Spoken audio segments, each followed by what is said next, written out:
Bismillahirrahmanirrahim. Assalamualaikum warahmatullahi wabarakatuh. Halo, my name is Kamita. Di sini saya akan menjelaskan tentang tugas web saya, yaitu mata kuliah psikolinguistik. Oke, mari kita mulai presentasinya. Jangan ngantuk ya guys.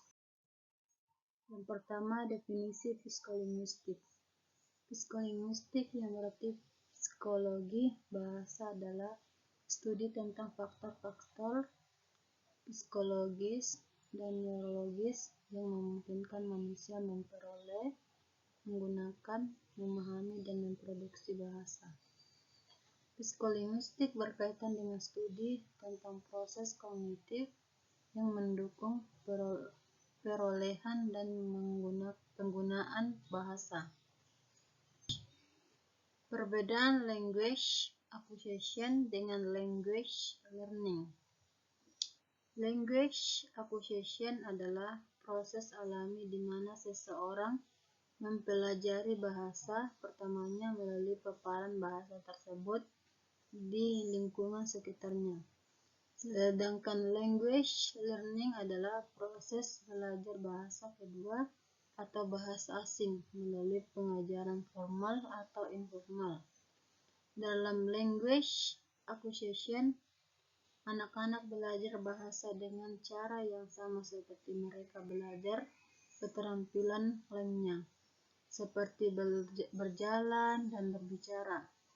Sedangkan dalam language learning, orang belajar bahasa dengan cara yang lebih terstruktur dan disengaja, seperti mengikuti kursus bahasa atau belajar sendiri melalui buku dan aplikasi.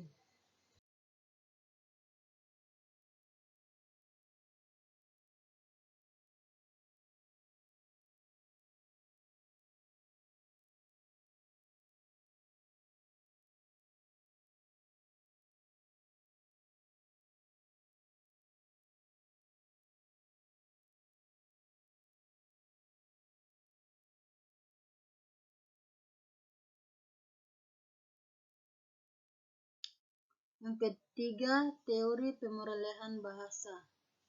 Teori pemerolehan bahasa mencoba menjelaskan bagaimana seseorang memperoleh bahasa pertamanya. Terdapat beberapa teori pemerolehan bahasa, diantaranya adalah teori behaviorism, teori nativism, dan teori cognitivism. Teori behaviorism menyoroti aspek perilaku kebahasaan yang dapat diamati langsung. Sementara teori nativism berpendapat bahwa manusia dilahirkan dengan kemampuan bawaan untuk memperoleh bahasa. Teori cognitivism menyatakan bahwa kemampuan bahasa dipelajari melalui interaksi antara kemampuan kognitif dan lingkungan bahasa. Yang keempat, definisi inferensi. Pengertian inferensi adalah perubahan sistem suatu bahasa sehubungan dengan persentuhan bahasa itu dengan unsur-unsur bahasa lain yang terjadi pada penutur di bahasa. Kerr 1995. Kedibahasaan merupakan proses penggunaan dua bahasa secara bergantian. Adi Sumarto 1993. Penutur di bahasa seringkali menyamakan hal-hal tertentu antara bahasa pertama dengan bahasa kedua sehingga terjadilah interferensi unsur bahasa atau dengan bahasa lainnya. Interferensi sebenarnya merupakan gangguan karena masuknya satu kaidah bahasa ke dalam kaidah bahasa lainnya, baik saat berbicara maupun saat menulis. Interferensi dapat dibedakan menjadi 4 jenis, yaitu interferensi tata bahasa, yaitu interferensi yang terjadi karena penutur terpengaruh oleh tata bahasa ibu pada saat menggunakan bahasa kedua. 2. interferensi kosakata, yaitu interferensi yang terjadi saat penutur cenderung menggunakan kosakata bahasa pertama pada menggunakan bahasa kedua. Yang ketiga, interferensi pengucapan, yaitu penutur cenderung menggunakan lafal bahasa ibu saat mengucapkan bahasa kedua.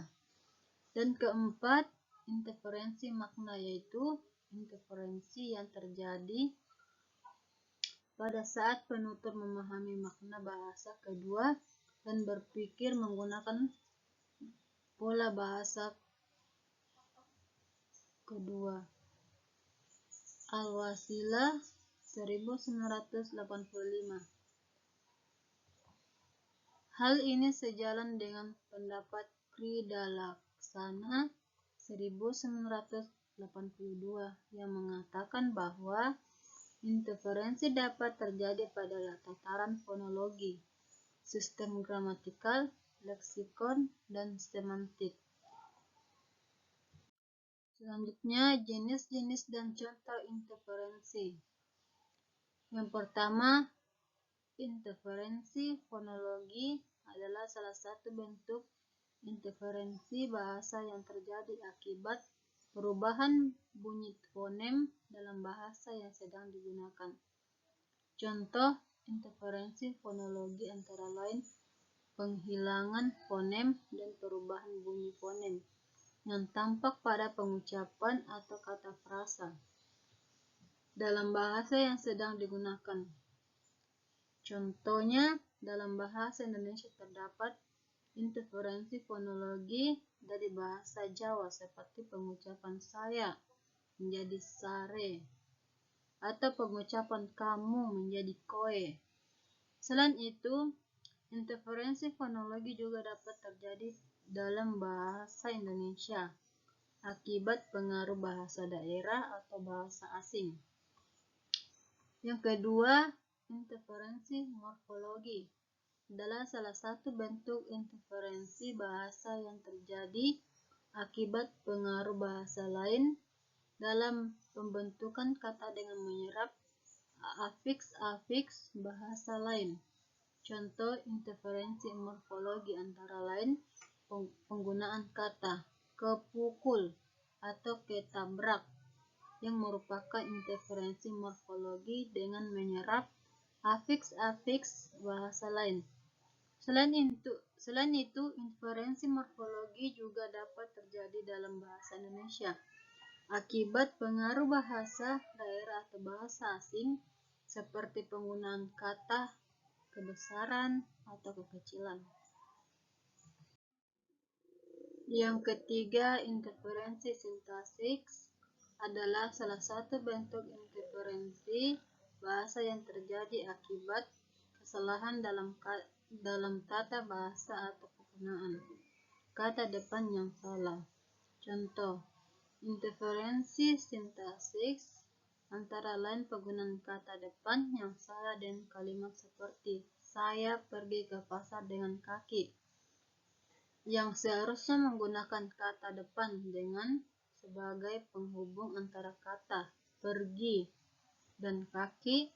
Selain itu, interferensi sintaksis juga dapat terjadi dalam bahasa Indonesia akibat pengaruh bahasa daerah atau bahasa asing, seperti penggunaan kata depan yang salah dalam kalimat. Yang keempat, interferensi semantik adalah kata bentuk interferensi bahasa yang terjadi akibat penggunaan kata yang mempunyai variabel dalam bentuk bahasa. Contoh, interferensi semantik antara lain penggunaan kata yang memiliki makna yang berbeda dalam bahasa yang sedang digunakan. Misalnya, dalam bahasa Indonesia, kata sakit memiliki makna yang berbeda dengan bahasa Jawa yang dapat merujuk pada rasa sakit atau kecewa.